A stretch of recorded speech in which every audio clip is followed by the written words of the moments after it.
All right, I think we're live, man. We don't have to wait around for that awkward pause to see if we are. Everybody's looking at the camera, smiling. Is it you? I need to take my camera a little bit. There we The go. weirdest, dude. You asked me what color shirt I was gonna wear, and I told you I thought that meant you weren't gonna match me. I thought you wear something different. So No, man, we need to be in sync. These things are important, but these things are important. We need to be in sync. It's like a uniform. Yeah, I need to get something printed on here, man. All right. Yeah, we need to be in sync. It's important. All right, so we're live on Facebook. We're live on Food Fight YouTube. We're live on Ashman Tunes YouTube. We're supposed to go on LinkedIn, but we got to figure out the StreamYard thing a little bit better beforehand. So, all right, man, we're gonna, for the first time, publicly divulge the story about how we produced the Apollo Theater concert in 26 days that got nominated for an Emmy. So, That was like what? That was lockdown number 1, right? Well, yeah, you're in England, man. You've had like 5 of those things. It was in September of last year. It's like coming up on a year. That's why we're doing it. We're like, oh shit, we should get out there and talk about that stuff, because literally the way we move, man, once we're done that, it's like on to the next thing, and we don't take the time to kind of appreciate it a little bit. But it's we don't really tell the story well, which we are going to start getting better at, and the team that we've upgraded with and brought on is going to be doing those storytelling for us and helping us along the way. But let's start here, man. I'll tell you what, I mean, I definitely did appreciate that. Like, think about it, man. Lockdown, everything was just kind of doom and gloom. Businesses didn't know what they were going to do. Obviously, we didn't feel, any kind of a way like that much, because we're an online business and we obviously can give opportunities to people who do live action usually. Obviously, we did the procedure caution thing. And this thing came up and it was absolutely sick. Like, Wyclef kind of wanted to just put some positivity out in the world, say, yo, the lockdown isn't going to stop me from performing my Carnival album and doing a live performance. I'll do it digitally if I have to. And, who are the guys to do it? Us. So. Yep. And I didn't even set the table up really well with it, as usual. But so this was a live stream concert at the Apollo Theater, the first time that Wyclef was performing the Carnival album from start to finish. And it was the first live, there was nobody allowed in the theater. There was 30 of us in there, but like staff and crew and things like that. But it was a virtual performance. So it's something that was, kind of new to the world. And it was the first concert that was live in New York City at that time. So it had all these first things, and it was badass to be a part of, man. The let's get it. Oh, we have a late comer. The latecomer, you might know me. You definitely know Ashman Tunes. You're about to know Sharon, the VP of Neverland, but she's the one who were like, "Yo, we're going live in an hour. Get your shit straight." And then he doesn't even show up on time. So we'll bring her into the stream. Hi. Yes. Hey, yes. Oh my God, you sound like Steve Cohen right now. How are you guys doing? Yes. Yo, what up, Shazza? What up? I should have started with that. When you catch me off guard, I do that like nervous, what's up, Mm-hmm. Yeah. But I'm not off guard. I was waiting in backstage. You guys were just not letting me in. Oh, Angel's happy to see you. Woohoo, yay, Sharon. Yeah, not true, by the way. Anybody listening? So, you kind of caught me off guard with sharing with this, but we wanted you're the one saying we need to tell this story better and stop and get around and circle back to it, especially with the year coming up, especially because like the Emmy Awards are coming up pretty dang soon, and we all have Emmy nominations to hopefully accept, or ODB style or Kanye style rush to the scene. You gonna do that, Asher? Yeah, man. Why not? All right. Yo, full fights for the children. You know what I mean? Yeah. I always have to put a phone in my mouth because it sounds like he's got something in his mouth when he talks. So I'm not being weird, but good stuff. I don't have anything planned here. We're just shooting the shit. But why don't we show? This is a draft. But why don't we show this this piece of content that we're putting? That will be one way that we'll start to tell that story. What's up, Angel? Who's sharing?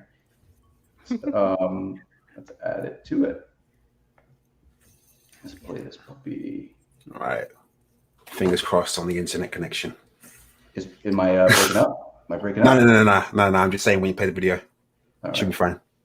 Let me see if you can hear. I think I gotta reshare my audio and shit. Have I been breaking up at all? Nah, not yet. You haven't been. It's like the equivalent. Last time we did this, dude, it's like the equivalent of like having like food in your teeth or something like that. I kept breaking up, Max Headroom style. Yeah, I've been breaking up that. Yeah, whatever. If you have good. All right. Screen. That was pretty good. Good acting. It was fantastic, wasn't it? It's fantastic. Thank you, Sharon. Thank you. Speaking of good acting, somebody didn't like her cameo in this video, I've heard, and can you hear this? No, there's no sound. No sound. Whatever. Excuse us, folks. We're having a bit of technical difficulty. Yeah. How do I share out this link also? Stream link. I said it's in the workplace chat. Like, don't give that one out because that gets it to the people that come in here. So that would like bring on people in here if we give that one out. No, I'm not sharing. I'm sharing the YouTube one. Okay, Yeah. my bad. Don't do that one then. We're not on LinkedIn because you need an hour. So good to know on that one. Share. Stop screen share. Start. All right, got to fill some airtime better than this, guys. You need help. Well, so the setup is that we this time last year, actually call it August 14th ish. We knew that we were going to get involved in this production in some capacity because Food Fight and Wyclef have worked together in past productions. And so Wyclef contacted you, John, to say, here's an idea, here's an opportunity, here's something that is coming up, especially because it was pandemic time, everything was on lockdown, there were no live events and everything. And so this idea of having a virtual concert was something that the Apollo Theater was starting to pioneer and have their digital stage, because they had to shut down after, I don't know what the stat was. I read it somewhere on Apollo's site, but after almost shut down. That's it. Yeah.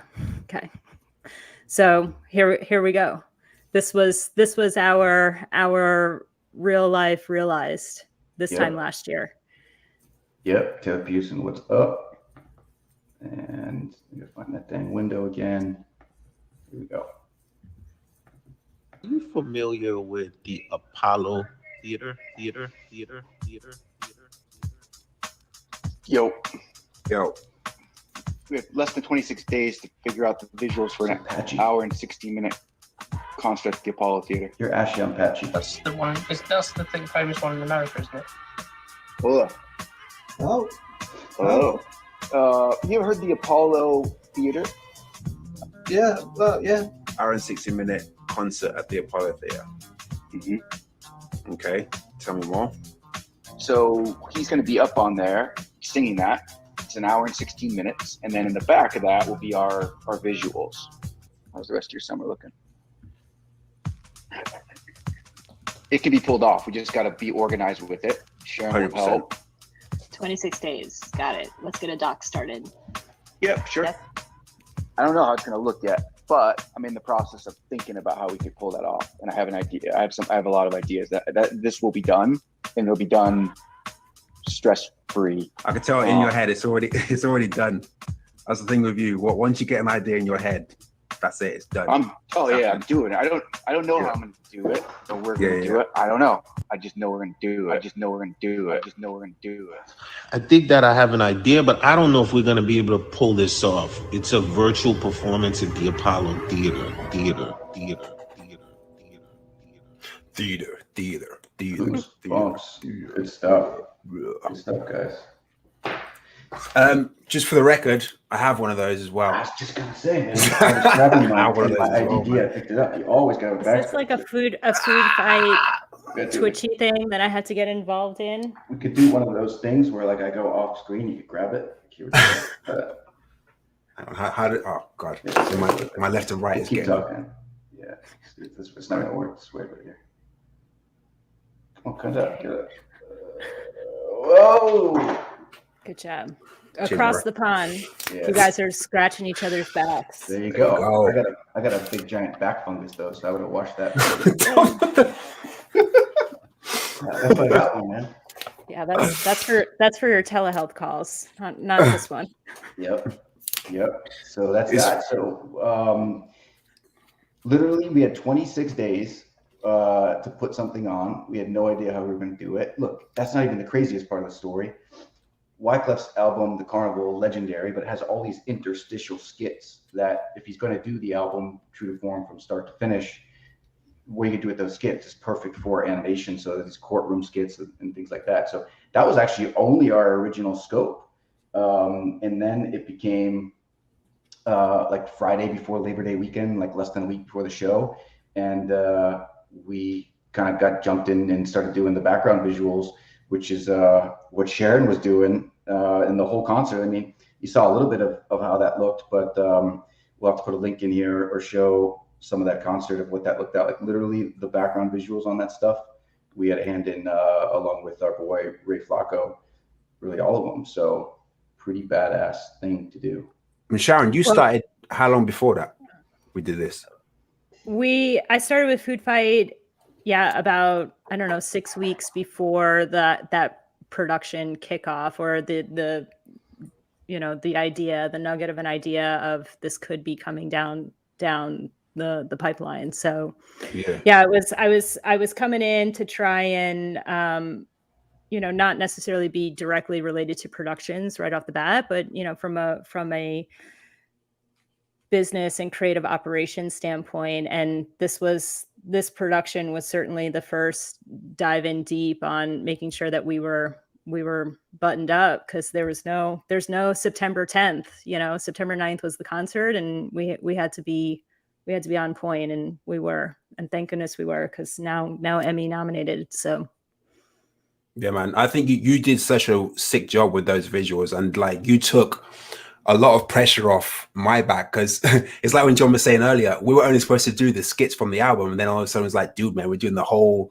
album, like from start to finish. It's like, seriously, in 26 days, how am I going to figure out like visuals for each song? And like, I'm thinking, how am I going to get the animated characters in there, and how's it going to work and everything? So your input, your involvement definitely took the pressure off me, man, for real. Well, thanks. I think in looking back, such a whirlwind that I was just trying to play a supporting role, John being, the director, creative director on it, and knowing that it started out as interstitial animations, and it's not traditionally my background. I come from,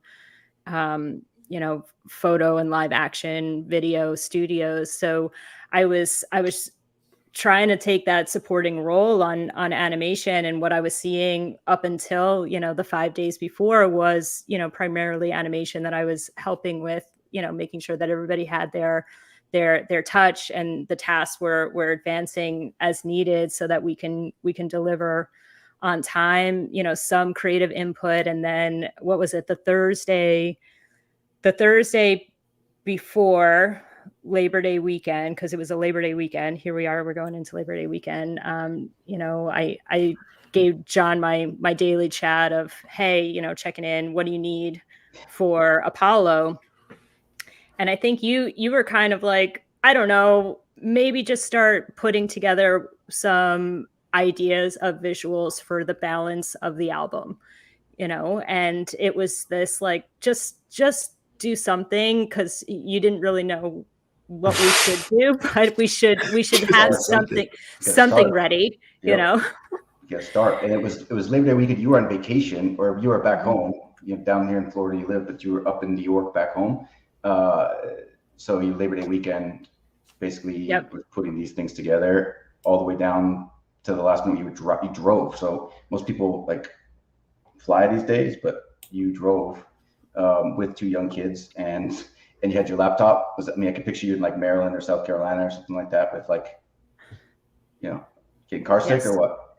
No, just I had my little Wi-Fi hotspot, and I know that you kept checking in. I was like, I know you're not checking in on how my drive is going, John. I know you're checking in. Coffee. Yeah. Well, and so now here I had started like curating some of these like visuals, and on a Thursday for a Wednesday concert.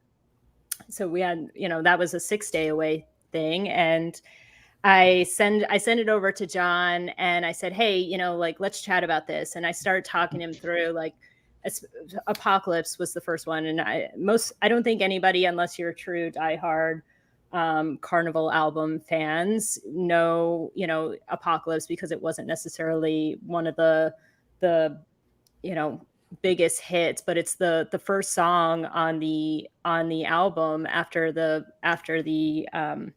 opening skits. And I'm talking John through it, and he is such a visual person, and I'm starting to sing. I was like, there's a part where the female background voice is you know, and I was like, oh, and then this visual will come in and everything, and he's like, I don't get it. And he's like, not that it's not good. It may be good, but I just don't get it. And I was getting so frustrated. I was like, how do you not see it? I see it so clearly. And I said, Welcome okay, fine. It was the first time, especially because, you know, I'm still new to Food Fight. I said, okay, fine. I'll do a rough in. And I roughed in the entire Apocalypse, and I don't think even John, because I'm not really traditionally a creative person. I'm more of a creative operations person. Like, I enable creativity. I don't put, you know, first and foremost that I'm the creative. And I send it, and, you know, I want John to get it. I put a lot of attention to detail in it, and then it was probably the time code length of that song, and I waited, and then I see the 3 dots, and he's like, this is bleeping amazing. Like, where did this superpower come from? It's like, okay, good. Yep. And I said, great, get me an editor. And he's like, no, you're doing it now. Yeah. So that's why on the drive down from New York to, you know, where my home is, I was with a spotty MiFi hotspot editing videos. Yep, you kicked ass with it. I thought you were trying to start talking about the story about how you were listening to it and dancing in the background. I like pretended not to look. I was like ignoring you, pretended not to look at the camera, so I did. So you just eventually stopped. That's what I thought you were telling the story. But that very badass. And yeah, so the animations, the beginning part of that stuff, it literally opens up. We should probably just show how it opens up and stuff. It opens up with animation, and Rick did a bang up job on that stuff. Potts was in on that stuff. And then the courtroom scene and stuff, it sets the tone up for this whole dang concert. And Asher was doing some new, unique, crazy stuff too. So even before we got to these parts of the visuals, like, it set the tone up and hyped up that part, man. What were you doing differently, Asher, with this stuff? Like, it was something I'd never seen you do before. I guess I didn't. Because in my kind of head, I put this on a pedestal, not to the point where it was so overpowering that we couldn't achieve it, but I just really wanted to make it look really good. So I didn't want it to make it, I didn't want the visuals to look like our normal stuff. I wanted this to be kind of levels above. So I was using PNG sequences, and in After Effects, you kind of add these like drop shadows and these satin effects to make the lighting different. You know, if the light's coming from that way, you know, the light's on this face, the side of the face, and the shade is on this side of the face. So little things, I just knock my hat off. So little things like that, and those kind of attentions to detail definitely make a difference and definitely make it pop. And then things like, you know, when Wyclef is in the white suit and he's sort of like on stage, and there's that spotlight coming from the top right of the screen. There's like smoke everywhere. It's like VFX effects as well. So just everything in conjunction, just to kind of make it look like not our normal style of animation. So this is like something bigger. Do you know what I mean? So yeah. I was just, yeah. We definitely leveled up, and Sharon literally produced stuff that TV quality was streamed, and that never literally done it before. So definitely proving right then and there, like, this chick gets it. This chick is definitely one of us in a crazy way, and we're very lucky to have you. And your title is what, Sharon? VP of Neverland. Oh. Or no. Are you talking about when we were actually putting together the concert? Was co-director, line producer. My mic broke up, so I don't even know if you heard me or not. But yes, VP of Neverland.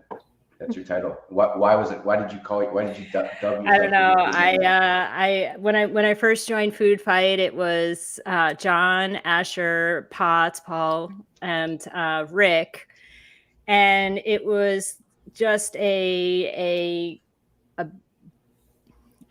group of lost boys. That wasn't what you're gonna say. You had to stop yourself there. I saw that. So I said, you know what? I think I feel like the VP of Neverland around here. Yep.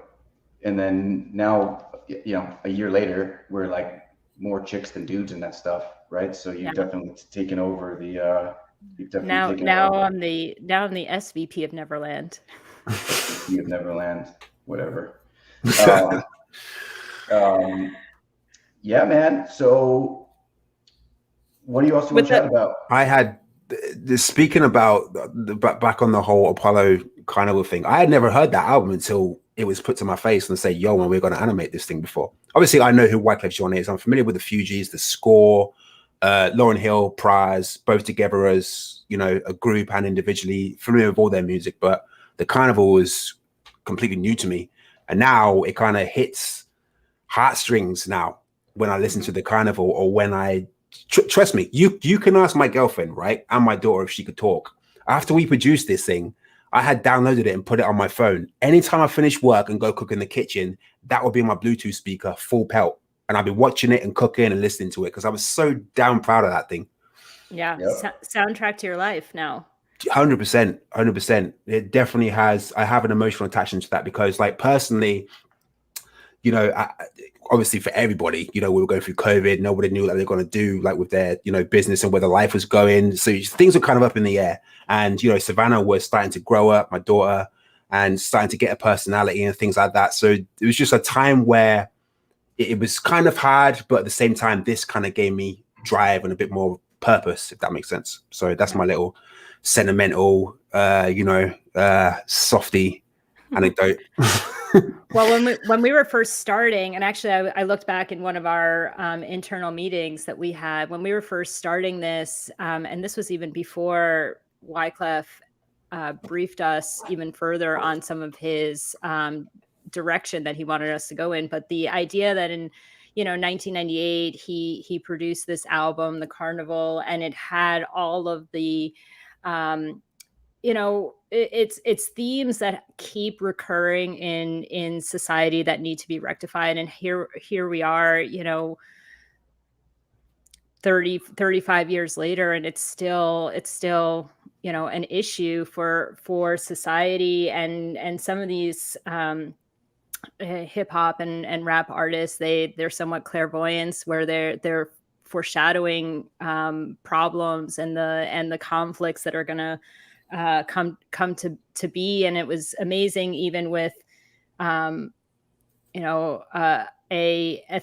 themes that were happening that he was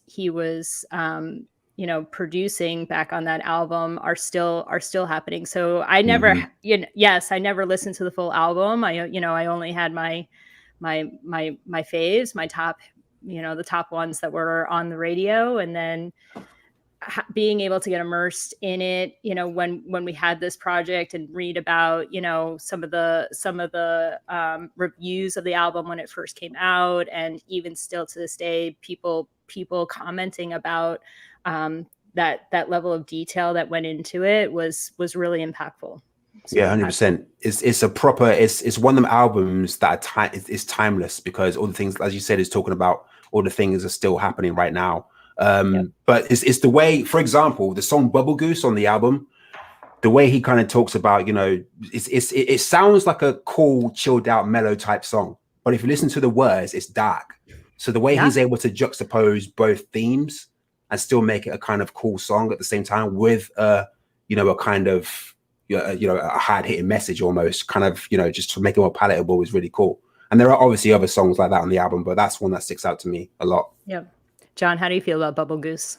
Yeah, it's like my favorite song, man. Love that song. It's badass. And that dude is Nostradamus. Like he predicts stuff all the time. I mean, the line from Apocalypse getting pulled over in Los Angeles because they thought he robbed a gas station. That actually happened like 2 years ago, but that thing was written in like 97, 96 and things like that. So then there's loads of things in there, to your point, Sharon, that he was chatting about then that were happening at that exact point in time, right? That was in the news and still is in the news all the live long day. But Bubble Goose, I mean, let's bring in this thing and show some of the visuals that you did with it. And then I don't think you can be able to, I don't think I shared my audio this time, did I? No? No audio. Ah, Jesus. oh man, Whatever. we need a sound engineer on here. You can do it too, man. You already told me you know how to do it. But All right, let me have a go. could fill some dead air if we need to.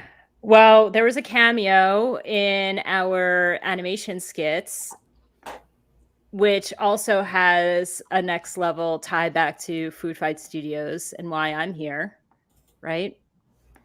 I was introduced to Food Fight Studios through somebody who knew John and worked with John, but also Food Fight Studios was producing some animation content for a friend of mine who, his name's Pablo Gonzalez. He runs a company called Be the Stage, and he is a big, content and podcaster and everything. And he had approached me to say, hey, would you be interested in talking to my buddy at Food Fight Studios? So here I am because of Pablo Gonzalez, and one of the characters in the album and in the skits. I brought it up. Yeah. Oh, okay. I put out the bat signal that like we need help, and Pablo is the one that made the intro to Sharon. So we gave him a little cameo in this thing because there was a skit that called Pablo Diablo. So like, how do you not at that point? So let's see. And actually, the Carnival album is one of Pablo Gonzalez's favorites. So as he was watching the concert this time last year, he was like, love, love, love. Give him space. Here he is. Pablo Diablo. Hey, mira, mami, He doesn't have a mustache though. Hey, I love it. It's for everyone. But he should. Great line. That's my favorite line so far. Man, all night in the bar. Hey, you hear the music. Be on the 8th floor, but the bongos, they reach up there, man. We used to keep the whole neighborhood up. Thank you, Pablo, for nothing. And that pops right into Bubble Goose. Bubble Goose. So these are all done by Sharon, these parts of the visuals. So the first one is Asher, Rick, and Paul. Doesn't play all the visual stuff. You can check that on our YouTube page. But gather around. It's Wyclef and Milk. Badass stuff.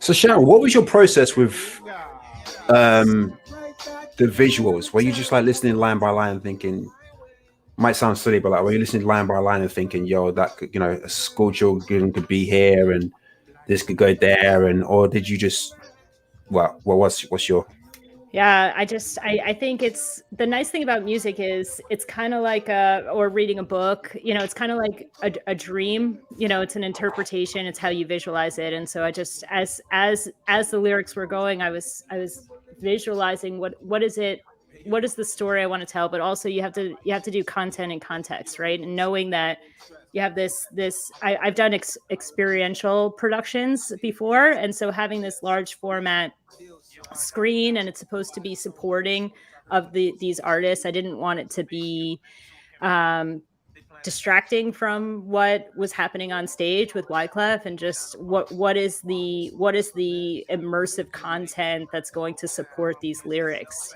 so that's why it's just some touches, and even the period pieces, you see the tape deck, or you see the old school receiver phone, in some of these things, even Apocalypse and what some clarification from Wyclef, about, Carnival and the masks and we all wear masks and things like that, being able to curate that throughout time. We've had these masked scenarios, you know, and now we're living in one, and it was just a way to take from historic times to present through one song, through the visuals.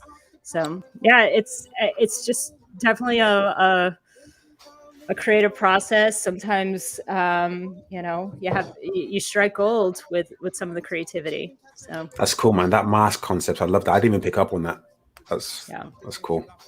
Yeah, the big Full bang circle. theory, as Wyclef will call it. My favorite stuff of the stuff that Sharon did is it just opens up. I mean, it this thing ends. This is the ending that Ash put together that we were chatting about earlier. It's something different, super hype piece that runs right into some just badass visuals, which I didn't know if these things were going to work. I flew in there that day of the concert, and I didn't know until like rehearsal if like we formatted it correctly, and had no freaking clue. But it worked out. Worked out amazing. We'll have to get Rick's lips in here before we leave to give him. That sounds really weird. He's probably the creative that he produced was the lips. There you go. Put context on that. there you go. Yeah, so this is the la da da da da da, and I'm singing to John, like trying to help him visualize it, and he's like, "I don't get it." Yeah. Well, my favorite line is, "I look up at the sky, and my brother says, 'You high as hell,' and I was like, 'Yeah, I'm totally doing this. Totally doing this video.'" Yeah. I didn't get it. I thought we were playing Name That Tune. But,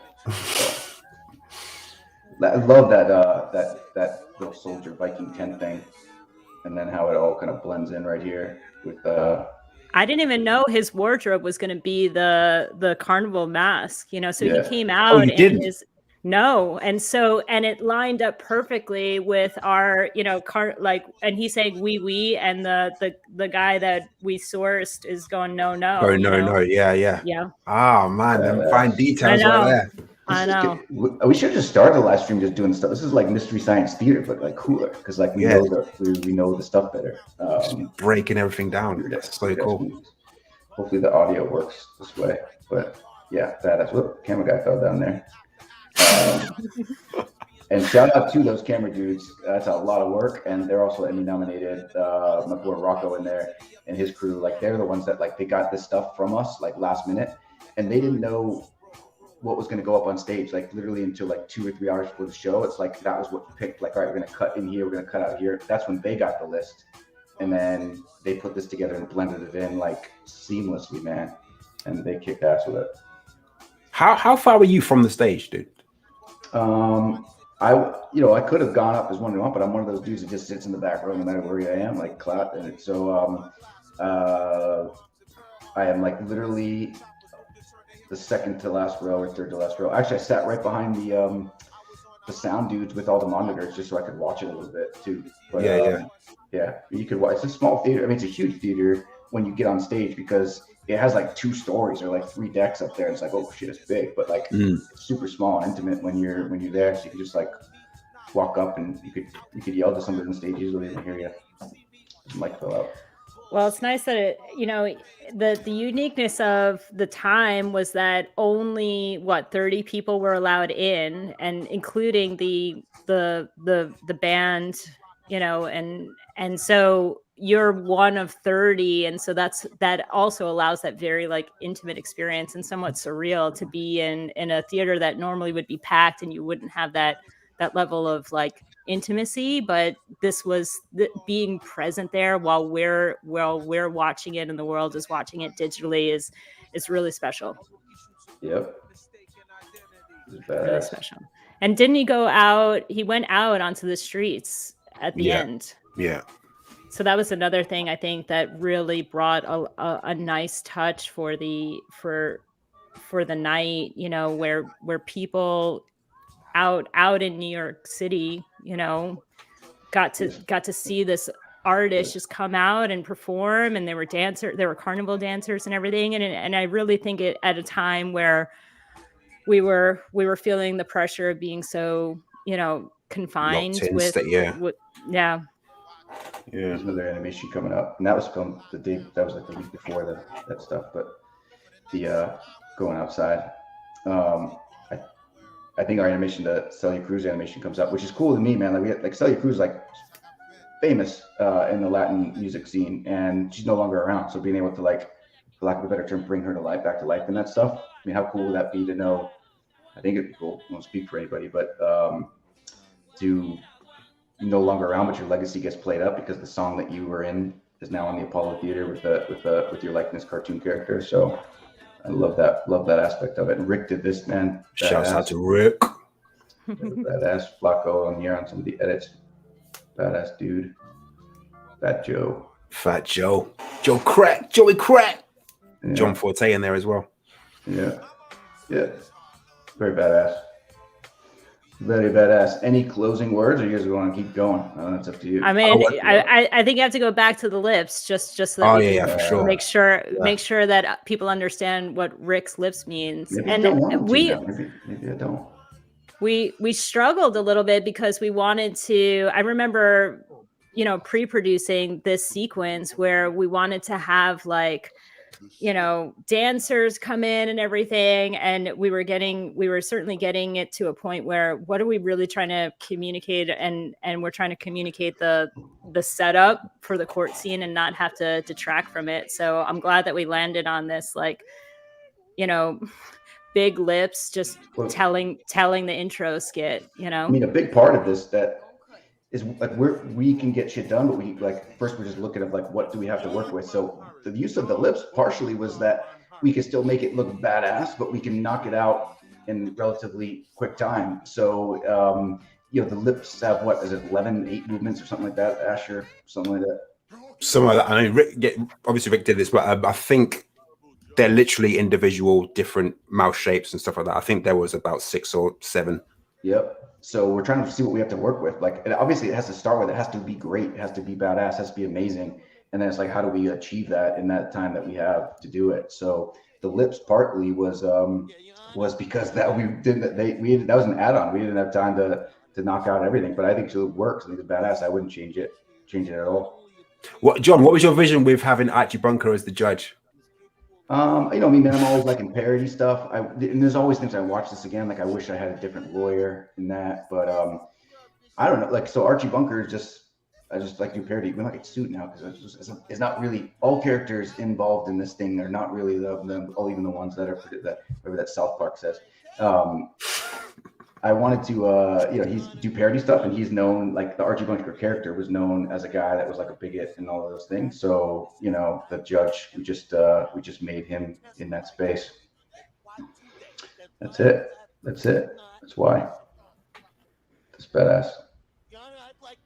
This hype right here, man, when it plays, I'm going to turn it up a little bit. So good.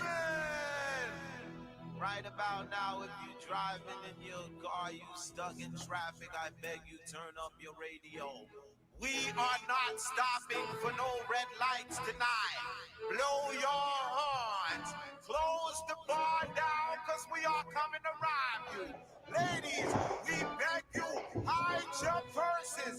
Soldiers, lighters, and on the yard tonight. Yes, man. Arrival of the carnival, new beats we never recycle. Big up my like Wyclef, my like Risewell, aka Dirty Guys, my like John Forte, El Juggy, my like Jerry Wonder, Inspector Warren. Soldiers, lighters, and on the air. We are not stopping for no red light tonight. There is no guest list tonight. So that right there, we're trying to, we're trying to set it up a little bit, right? So the guest list, right? We're trying to play with the audio a little bit. The guest list has Pablo Diablo and Down Low Ho, which is another interstitial skit coming up later. The Uber fans of this album, like Pablo Gonzalez became Pablo Diablo. Like he knows that. Like, he knew he was gonna be Pablo Diablo when I told him, for that intro, we're gonna hook you up and put you in as a camp. Like, he knew, he didn't even need to see it to know that. So with that guest list, we're trying to tee up those things, and then all these people here, like what the hell is Bob Dylan here, Jerry Wonder, all that stuff we mentioned, Celia Cruz here. These are people, the dude from like Aaron Neville. These are people that are in on the record, or in, like, Bob Dylan's in the Gone Till November music video. So that the woman with the flower in her hair is in the Guantanamera video. So we're just kind of trying to connect the dots and make it even more special for the audio and for the fans and people that are going to watch that show as well. We are all about Easter eggs. Yes, definitely all about Easter eggs. Yes, I mean, look at that shirt. Not only is Aaron Neville in it, I think his name's Aaron Neville. He's wearing a Mona Lisa shirt. That's the song he sings with Wyclef, right? So like we go deep, levels upon levels upon levels. We go deep. Right? Well, the special part is also if Wyclef had produced this with us in '98 when the album dropped, I don't think it would have the same the levels wouldn't have the same impact, right? He wouldn't have had his, music videos already released for Gone Till November. He wouldn't have had the following that has happened over time. And I'm just gonna update my stat. Like, it wasn't 35 years ago. What are we talking about? 98 to today's 2021. So I can't do math. 24. Yeah.